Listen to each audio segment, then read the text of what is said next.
Dan berikut kita simak wawancara eksklusif bersama Rektor Institut Seni Indonesia ISI Denpasar, Igede Arya Sugiarta yang mengulas strategi serta komitmen ISI Denpasar untuk mewujudkan visi menjadi pusat unggulan di bidang seni berbasis kearifan lokal dan berwawasan universal. Salam Indonesia. Pemirsa Bali TV dimanapun Anda berada, saya Pradana Adiputra kembali menghadirkan wawancara eksklusif Bali TV.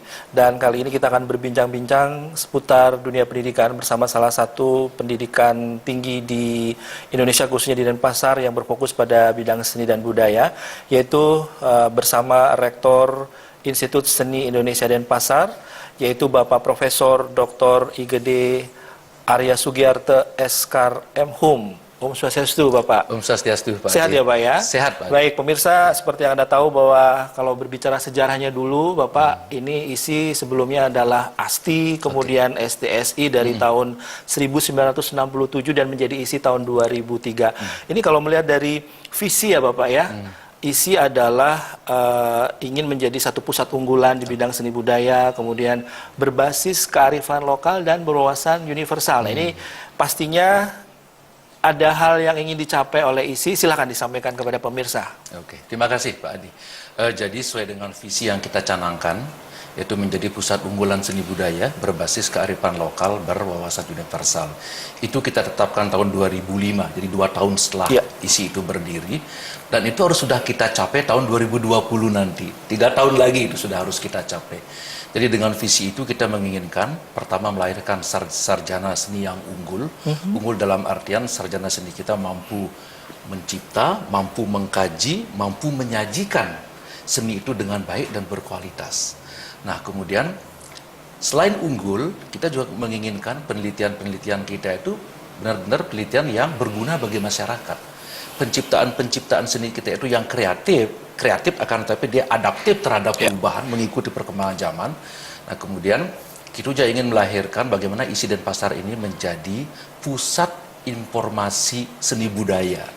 Jadi kita memiliki pusat dokumentasi yang megah, kita memiliki pusat arsip juga yang banyak. Jadi orang-orang akan bisa, kalau ingin mencari data apapun tentang seni budaya, carilah ke ISI Denpasar. Jadi itu harapan kita. Nah, kemudian berbasis kearifan lokal itu artinya bagaimana kita menjadikan ekspresi tradisional dan nilai-nilai kearifan lokal itu sebagai objek material yang harus kita kembangkan. Bali ini kan kaya akan tradisional, kaya akan ungkapan-ungkapan tradisional, dan itu semuanya mengandung makna. Pemaknaan inilah yang kita cari. Akan tetapi kita kembangkan tidak hanya kelokalannya, kelokalan yang justru bersaing itu. Akan tetapi ini kita kembangkan dengan wawasan universal, sehingga kelokalan kita itu memiliki daya saing di tingkat global, lokal yang memiliki daya saing di tingkat global. Itu yang menjadi acuan kita dalam visi itu. Bapak, ini pastinya masyarakat Bali sudah tahu kinerja ataupun aktivitas akademik ISI. Nah ini bisa disampaikan Bapak, kalau ada hal-hal yang terkait dengan ISI pastinya tidak jauh dari seni tari, seni karawitan, seni tabu, seni rupa dan sebagainya. Ini mungkin ada hal-hal yang berkembang lagi nih dari ISI yang bisa disampaikan kepada pemirsa, silakan. Oke, baik. Ketika kita sudah menjadi ISI, menjadi institut, itu tentu dari segi program studi kita juga berkembang dan bertambah. Tentu kita dasarkan bagaimana kita melihat peluang yang ada di masyarakat. Kalau masih ASTI itu hanya ada 3 program studi, kemudian STSI hanya nambah 1 program studi, seni rupa dan kriya. Nah setelah menjadi ISI, tentu kita ada kewajiban juga untuk mengembangkan prodi-prodi baru. Misalnya, kita barusan membuka, tahun 2013 kita baru membuka fashion design. Kemudian kita juga membuka musik barat, kemudian kita juga membuka televisi dan film. Kemudian kita juga membuka program studi yang namanya dengan pendidikan seni, Sentra Tasik. Jadi konsekuensi kita dari universal tadi ya Pak ya. Jadi karena kita selalu melihat peluang-peluang yang ada di masyarakat untuk kita kembangkan. Dan masyarakat kita harus kita berikan akses yang seluas-luasnya tentang itu. Dan ISI Denpasar saat ini sudah lengkap juga memiliki, mulai dari program S2 kita juga sudah memiliki, jadi S2 Penciptaan dan Pengkajian Seni. Nah tahun ini, ya puji syukur Tuhan, kita barusan diberikan izin oleh Kemenristek-Dikti untuk menyelenggarakan program pendidikan doktor seni. Doktor seni S3 seni dengan 3 minat utama. Jadi nanti ada bidang penciptaan seni, ada bidang pengkajian seni, dan juga ada bidang penyajian seni. Ini yang kita godok. Jadi bulan April kita sudah mulai membuka pendaftaran mahasiswa baru.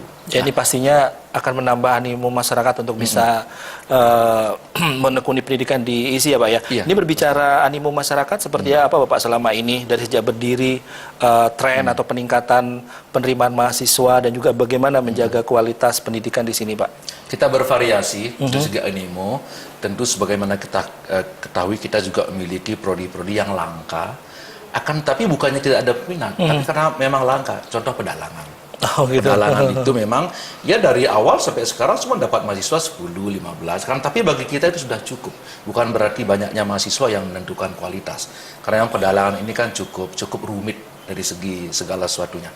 Nah, selain itu yang baru-baru ini karena kita membukanya juga berdasarkan tester study, ramai semua. Desain komunikasi visual, interior, kemudian fashion, seni tasik, televisi. Ini semua prodi-prodi yang sangat banyak peminatnya, sehingga kita juga kewalahan karena kita baru kan, kapasitas kita masih terbatas, dosen-dosen juga masih terbatas. Tapi akan kita kembangkan, mudah-mudahan itu bisa memberikan akses yang seluas-luasnya bagi masyarakat. Artinya juga infrastrukturnya nanti menyesuaikan sepanjang proses akademiknya berjalan. Baik Bapak, ini berbicara institusi pendidikan. Ini pastinya tidak terlepas dari Tridharma Perguruan Tinggi ya Pak ya. Ini bisa disampaikan bagaimana pencapaian ataupun aktivitas Tridharma Perguruan Tinggi yang selama ini dilakukan oleh ISI. Silakan.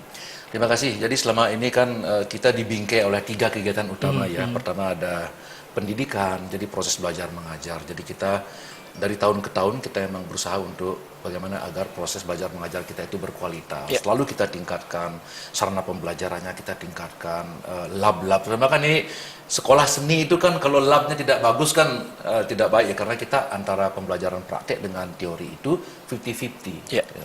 Nah kemudian kita juga selalu melakukan penelitian. Penelitian kita ada 2, satu penelitian tentang bagaimana kita melihat fenomena di masyarakat.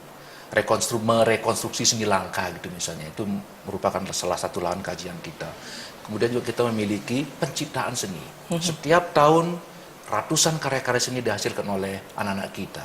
Kemudian puluhan juga dihasilkan oleh dosen-dosen kita, karena kita biayai dari APBN penciptaan seni itu.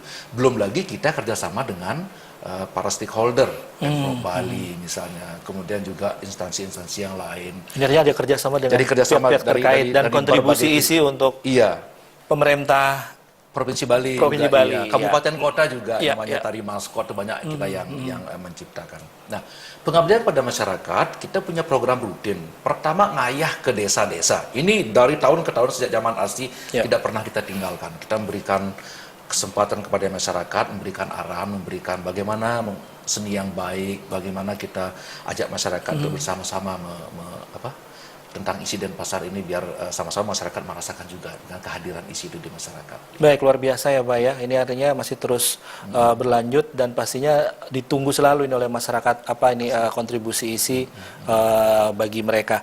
Baik Bapak, kalau tadi berbicara dengan pihak terkait, ini secara spesifik selain kontribusi juga pihak terkait mana saja ini yang sudah diajak kerjasama atau mungkin bersinergi, dan seperti apa ini bentuk atau wujud sumbangsi ISI terhadap tadi dengan beberapa pemerintah kabupaten kota, kemudian termasuk juga provinsi. Silakan Pak. Kita kerjasama utama kan dengan Pemprov Bali ya, itu yang paling bagus hubungan kita. Jadi namanya Pesta Kesenian Bali, Bali Mandara Mahalang, Wanawanatya, itu semua kan kreatornya kan semua ada di sini, pemikir-pemikirnya semua ada di sini. Kemudian dengan instansi luar negeri juga beberapa universitas, seperti misalnya Kanda Universitas di Jepang, kemudian ada juga Western Universitas di Australia, kemudian juga ada di Taiwan. Jadi kita selalu menjalin itu dalam rangka kunjungan-kunjungan kerjasama, jadi saling melihat apa yang harus kita tiru dari mereka, dan mereka pun juga banyak meniru dari kita.